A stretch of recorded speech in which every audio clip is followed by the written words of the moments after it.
बिस्मिल्लाहिर्रहमानिर्रहीम। अस्सलाम वालेकुम। आज के लेक्चर में हम क्लोरोप्लास्ट को डिस्कस करेंगे। क्लोरोप्लास्ट को हमने दिस सेल वाले चैप्टर के अंदर भी कंप्लीट डिस्कस किया था कि क्लोरोप्लास्ट ऑर्गेनल है जो कि जस्ट प्लांट के अंदर प्रेजेंट होता है। क्लोरोप्लास्ट का पूरा डायग्राम हमने डिस्कस किया था। बट आज हम क्लोरोप्लास्ट को as a site of photosynthesis in plants के तौर पर पढ़ेंगे। यानी कि क्लोरोप्लास्ट को हम जानते तो हैं कि क्लोरोप्लास्ट क्या है। क्लोरोप्लास्ट एक सेल का ऑर्गेनल है जो कि जस्ट प्लांट सेल में प्रेजेंट होता है। बट क्लोरोप्लास्ट का एक बहुत बड़ा रोल होता है इन फोटोसिंथेसिस। फोटोसिंथेसिस के प्रोसेस के अंदर क्लोरोप्लास्ट सनलाइट की एनर्जी को ट्रैप करते हैं और उस सनलाइट की एनर्जी को से एटीपी लेकर एटीपी को ग्लूकोज की सिंथेसिस में यूज़ किया जाता है इन द क्लोरोप्लास्ट। तो क्लोरोप्लास्ट को आज हम as a site of photosynthesis in plants discuss करने वाले हैं। सो क्लोरोप्लास्ट जो है वो एक greenish part of the plant होता है। प्लांट ग्रीन कलर के दिखते हैं क्योंकि उनके अंदर क्लोरोप्लास्ट प्रेजेंट होता है।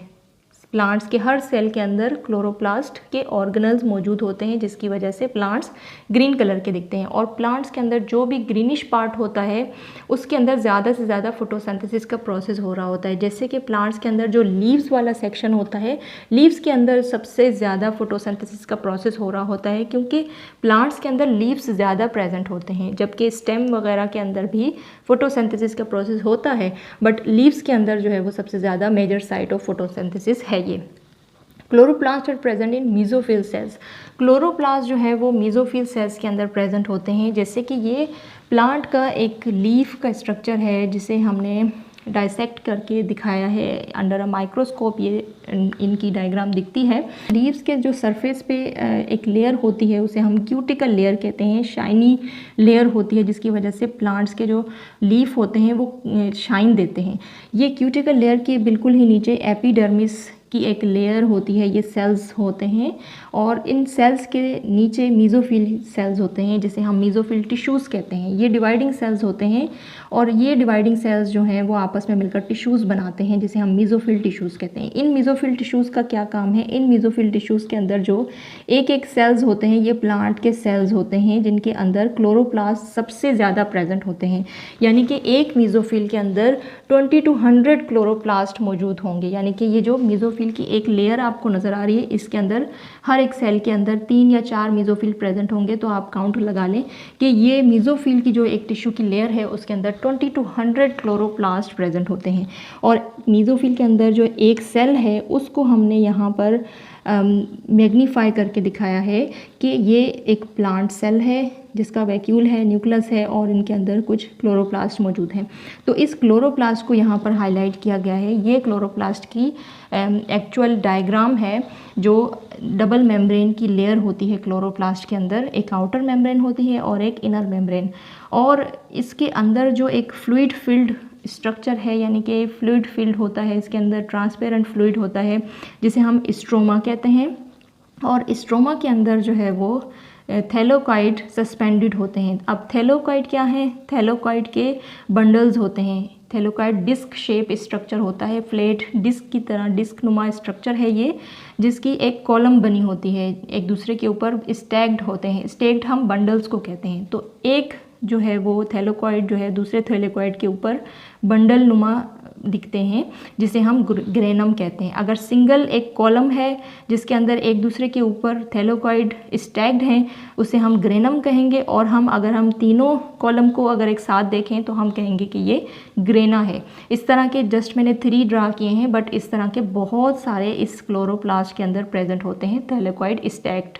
तो ये जो स्टैक्ड पार्ट है इसे हम ग्रेनम कहेंगे और जो विदाउट स्टैक्ड पार्ट है इसे हम लेमिला कहेंगे। ये लेमिला है जो कि नॉन स्टैक्ड पार्ट है जिसके ज़रिए एक बंडल दूसरे बंडल के साथ कनेक्टेड होता है। सही है। और इसके अंदर जो एक अगर हम ग्रेनम को और मैग्नीफिकेशन के ज़रिए दिखाया जाए अंडर इलेक्ट्रॉन माइक्रोस्कोप तो ये इस तरह का दिखेगा। यानी कि जो थैलोकाइड है इसके अंदर डायरेक्ट सनलाइट पड़ती है और सनलाइट को ये ट्रैप करके एटीपी बनाते हैं। और ये थैलोकाइड का ल्यूमन वाला पार्ट है जो आगे जाकर हम लेक्चर्स में डिस्कस करेंगे जिसके अंदर कीमोऑस्मोसिस का प्रोसेस होगा और इलेक्ट्रॉन ट्रांसपोर्ट चेन जो है वो हम नेक्स्ट लेक्चर में कवर करेंगे। यानी कि जो लाइट रिएक्शन होता है, जो सनलाइट को ट्रैप करने का रिएक्शन होता है वो थैलेकॉइड मेम्ब्रेन के अंदर होगा।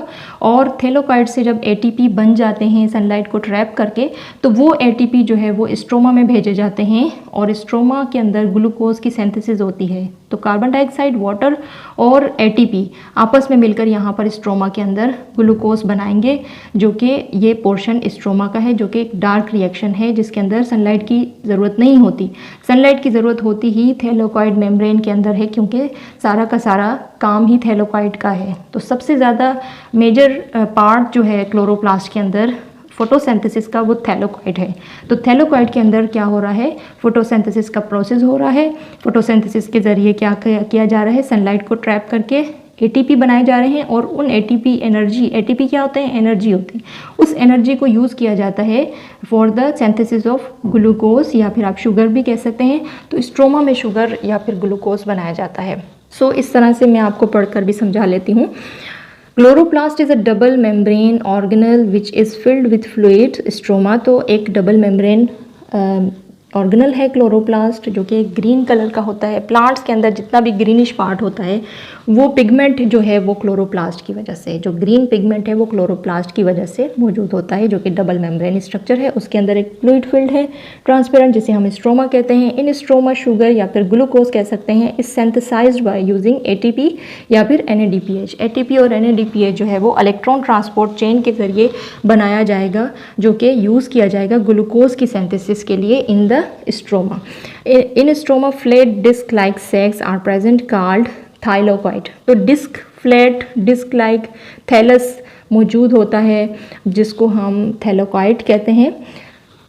Thylakoid membrane which is filled with fluid called lumen. तो थैलेकॉइड मेम्ब्रेन के अंदर जो है वो ल्यूमेन प्रेजेंट होता है, जिसे हम थाइलोकॉइड इंटीरियर स्पेस कहते हैं। इस इंटीरियर स्पेस के अंदर थाइलोकॉइड होता है और कीमोस्मोसिस वाले प्रोसेस के अंदर आपको डिटेल से समझ में आ जाएगा कि इस ल्यूमेन के अंदर कौन सा ऐसा फंक्शन होता है और थाइलोकॉइड के अंदर क्या फंक्शन होता है। सो आपको जस्ट अभी यही याद रखना है कि जो सनलाइट की एनर्जी को ट्रैप किया जाता है वो थाइलोकॉइड मेम्ब्रेन में किया जाता है।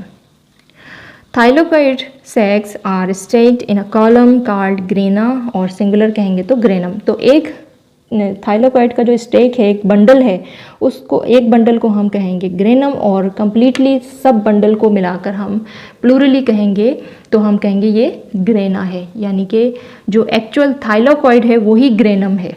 ठीक है। सो आपको होपफुली कि आज का लेक्चर समझ में आ गया होगा, और इस लेक्चर के हवाले से कोई क्वेश्चंस हैं तो आप कमेंट सेक्शन में कर सकते हैं। Thank you so much for watching. अल्लाह हाफ़िज़।